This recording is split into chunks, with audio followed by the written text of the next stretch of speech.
looking to connect a region of over 600 mil bridges between our lands.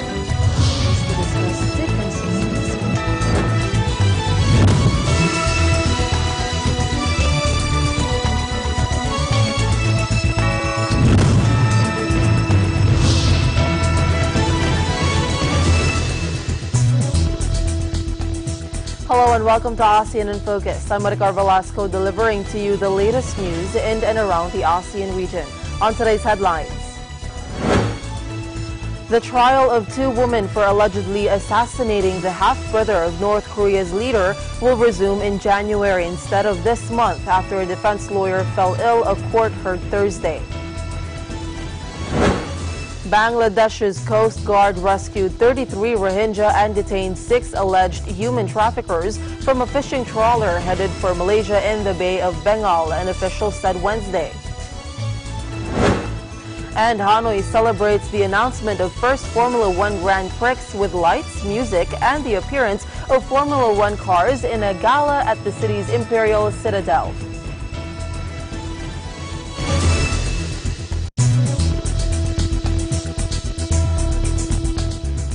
The trial of two women for allegedly assassinating the half-brother of North Korea's leader will resume in January instead of this month after a defense lawyer fell ill, a court heard Thursday.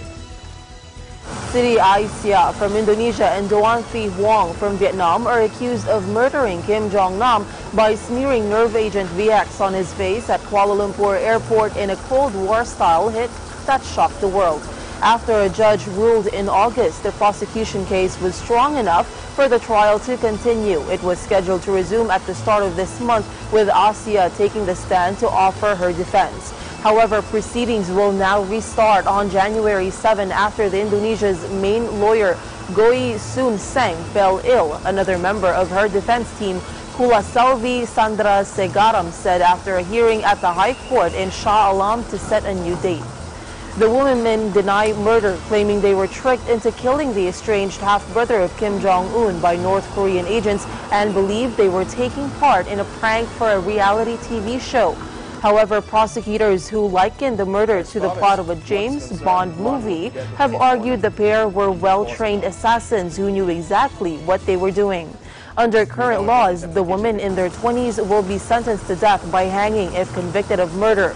However, Malaysia's new government has vowed to abolish capital punishment for all crimes. The dates for the first accused to conduct his defense is 7 to 10 January, 28 to 31st January, and 18 to 19 February. It's a total about 10 days. The second accused, Duan's defense, will take off in March 11 to 14, 18 to 21, and continue further in April 1st to 4th, and 8 and 9. Total of 12 days, 14 days. Total of 14 days. Possibility is always there. From day one, we're very confident of the defense. We speak for our client Duan. We are confident on the defense, the evidence produced as far as Duan is concerned. And we are confident that upon hearing the entire evidence, I think one can say that she is innocent.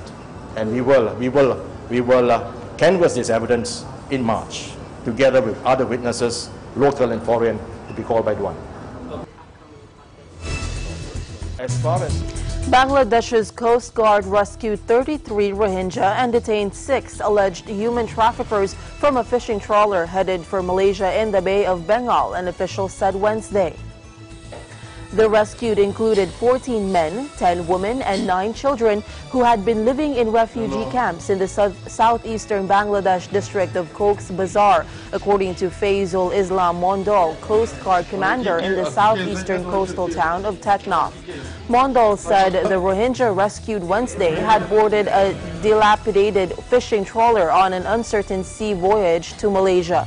The boat was intercepted Wednesday evening by a Coast Guard boat near St. Martin's Island, the last territory of Bangladesh, situated only a few kilometers away from Myanmar's Anauk Myeintlut coastline.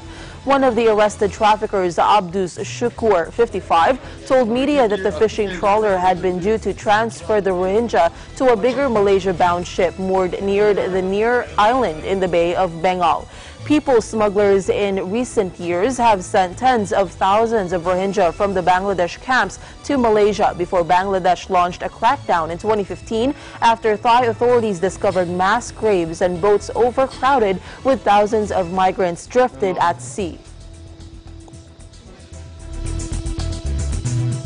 Boeing issued a special bulletin Wednesday addressing a sensor problem flagged by Indonesian safety officials investigating the crash of a Lion Air 737 that killed 189 people last week. The plane maker said local aviation officials believe that pilots might have been given wrong information by the plane's automated systems before the fatal crash. Boeing said the Indonesian National Transportation Safety Committee has indicated that Lion Air Flight 610 experienced erroneous input from one of its angle of attack sensors. Boeing also said the U.S. Federal Aviation Administration would order domestic carriers to follow the bulletin, saying the agency was working on the probe and will take further appropriate actions depending on the results of the investigation. An AOA sensor provides data about the angle at which wind is passing over the wings and tells pilots how much lift a plane is getting. The information can be critical in preventing the plane from stalling. Meanwhile, Indonesian officials said on Wednesday they would extend the search by 3 days. Divers have recovered one of the two black boxes, the flight data recorder, but are still looking for the cockpit voice recorder in the hope it will shed more light on the cause of the accident. A group of 21 Vietnamese illegal immigrants were found hidden inside a truck transporting sparkling water from France to Britain, a UK Interior Ministry source said Wednesday. The 10 adults and 11 children were found on November 1 during a search on a truck which had just arrived in New Haven, southeast England, on a ferry from Dieppe in northeast France. The minors are now in the care of social services, the source said. The 10 adults, 5 men and 5 women, were interviewed by immigration officials. An 18-year-old man and a woman aged 27 have been deported from Britain, according to the source. The remaining 8, aged between 21 and 28, were required to report to the Home Office Interior Ministry while their immigration cases are examined. Romanian national Andrut Miai Duma, 29, assumed to be the driver, was charged on Friday with assisting unlawful entry to Britain.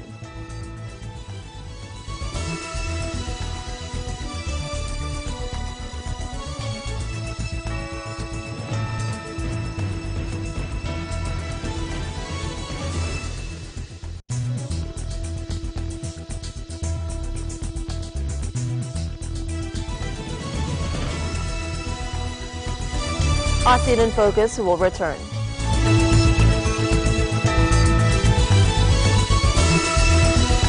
Join the EBC Family Fun Run November 18, 2018 at the Ciudad de Victoria Complex, Bulacan.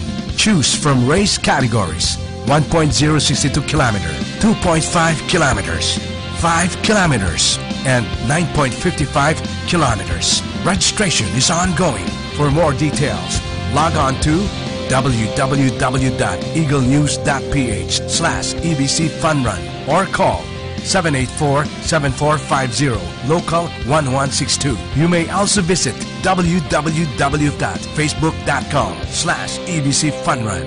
EBC Family Fun Run. This event was made possible with our major sponsors: Regent, Life's Simple Pleasures, RY Graphics and Print, Guyamax, the natural 4-in-1 super antioxidant with guayabano mangosteen, turmeric, and vitamin C. With the participation of Isuzu, your responsible partner for life, together building people. Mr. Gary Escobar, Salonpas by Hisamitsu Philippines, Skechers Performance, White Glow, Australia's #1 teeth whitening system. Beldia, your strategic procurement partner. Blue Pro Energy Plus Electrolytes. Enjoying your passion never stops. And in partnership with Maligaya Development Corporation and Philippine Red Cross.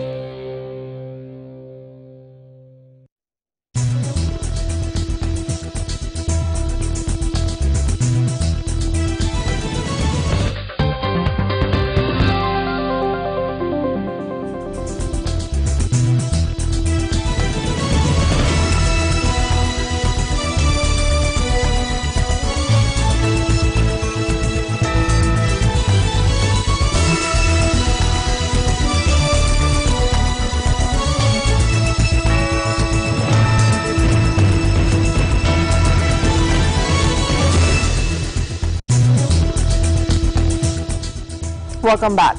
The Philippines and Japan on Wednesday signed exchange of notes for 2 official development assistance projects geared towards rehabilitating the Metro Rail transit line and enhancing defense.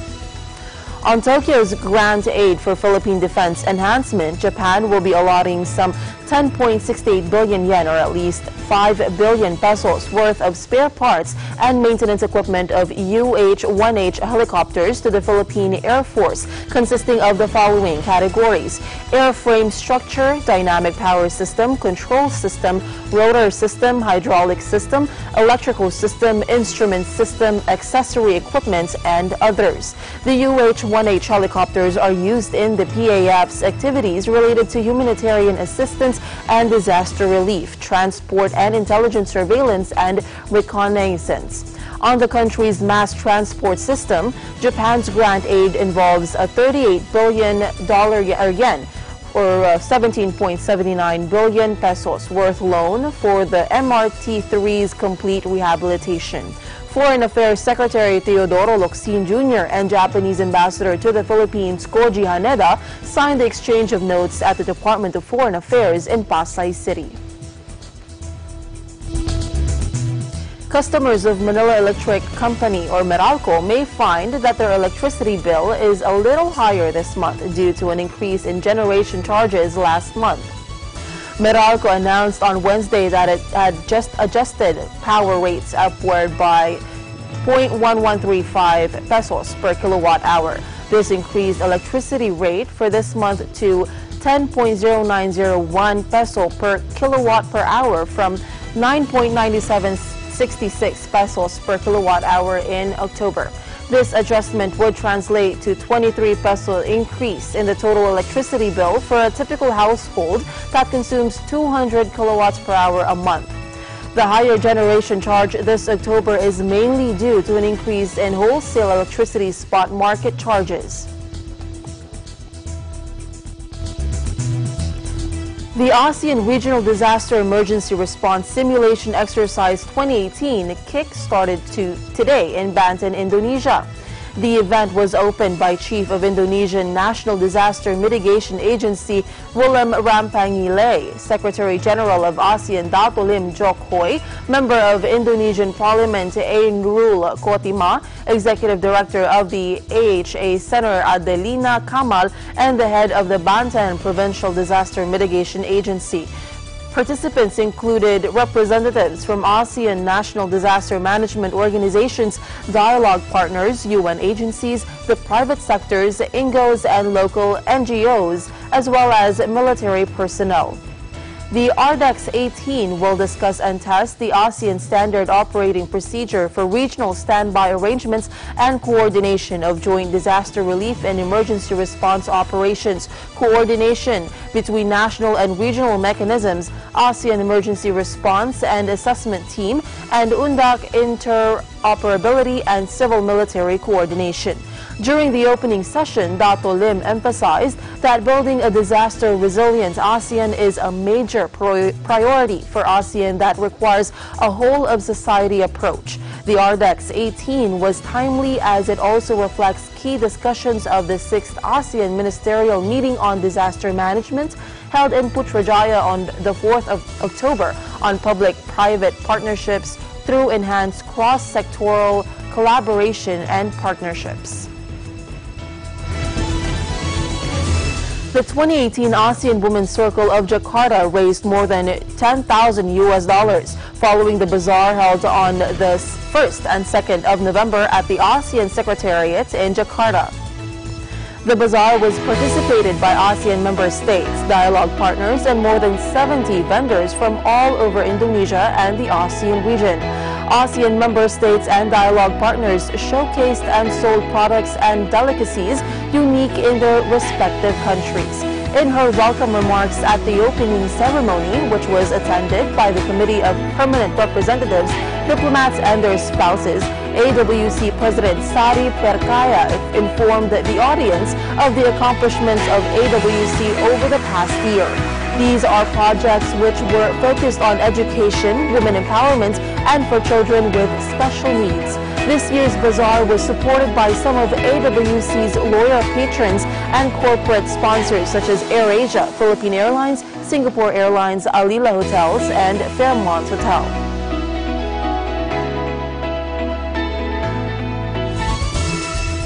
ASEAN works with civil society organizations and ASEAN entities to harness their contributions to ASEAN community building. On October 15, 2018, the ASEAN Secretariat hosted the second forum of entities associated with ASEAN. Here are the highlights of the event. Take a look.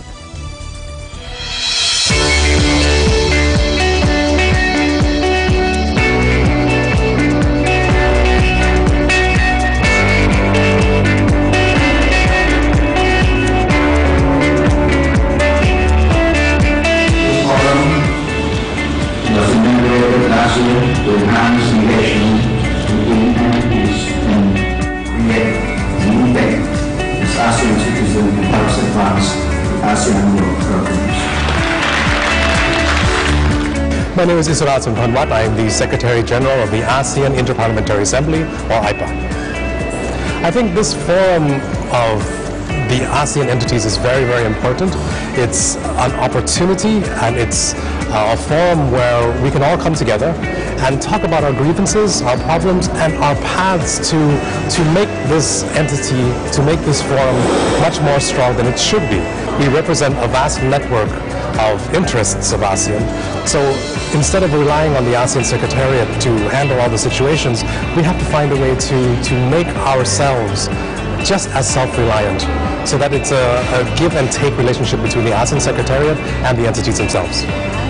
Saya Gusti Kanjeng Bendoro Raden Ayu Adipati Paku Alam dari TTASEA atau Traditional Textile Art Society South of Asia. Acara ini sangat bagus sekali karena kita bisa tahu anggota-anggota dari ASEAN di bidang organisasi manapun juga.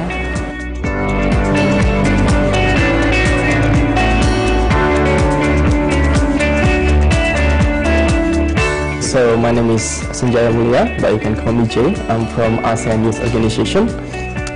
We can meet a lot of organizations from different countries in ASEAN, and we can collaborate with them. We can share our thoughts. We can share about ideas, and I'm pretty sure that in the future we can be stronger with this kind of forum. And yeah, that's really great. And I hope that I can attend again next year and next year and next year.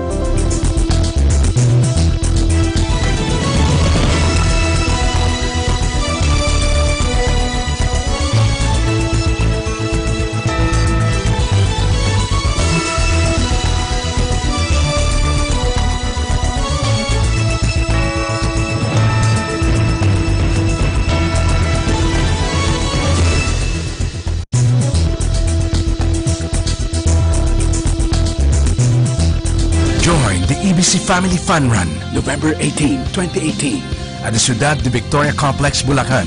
Choose from race categories: 1.062 kilometer, 2.5 kilometers, 5 kilometers, and 9.55 kilometers. Registration is ongoing.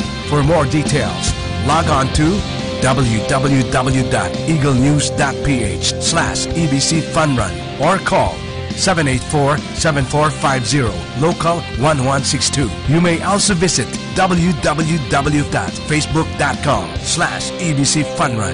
EBC Family Fun Run.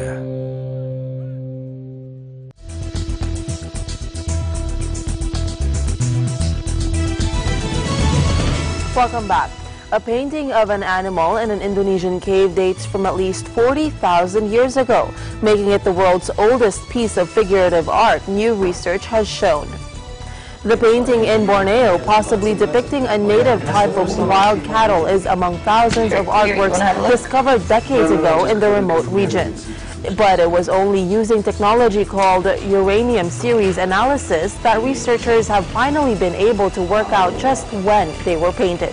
The discovery adds to a growing body of evidence that cave painting did not emerge only in Europe as was once thought. Researchers Maxim Aubert said they can see that figurative art developed and evolved more or less at the same time in Asia and in Europe.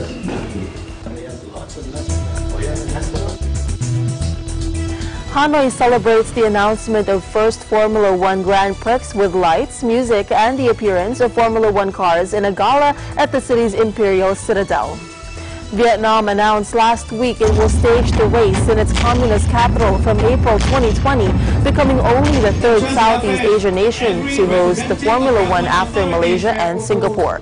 Formula One boss Chase Carey said the decision to host the race in Hanoi was part of Formula One's strategy to move into a market where it hopes to groom a new generation of fans and boost revenues. The 5.6-kilometer track will include existing roads and portions that have yet to be built, according to a press release from the Hanoi Municipal People's Committee. The race will be held near the National Stadium after authorities initially considered staging it by Hoan Kiem Lake near Hanoi's chaotic old quarter. Those plans were scrapped because of high costs. Vietnamese media said race rights alone to be paid to Liberty Media, Formula One's new owner, could come with a $60 million price tag. And we're very proud to be announcing this race in 2020 in Hanoi. Race is also an important part of our broader strategy to grow our sport in Asia. And clearly Vietnam is a driving force for the growth of Asia and the importance of Asia. So it is equally important for us that we are expanding our presence and really bringing a whole new opportunity for fans in Asia as well as around the world to engage with our sport. We could not be more excited about the opportunity we have in front of us to really build what we plan. This is a long-term agreement, and we intend this to be a long-term partnership, a partnership that we can both be proud of, both be excited about, and really the world will equally be excited about.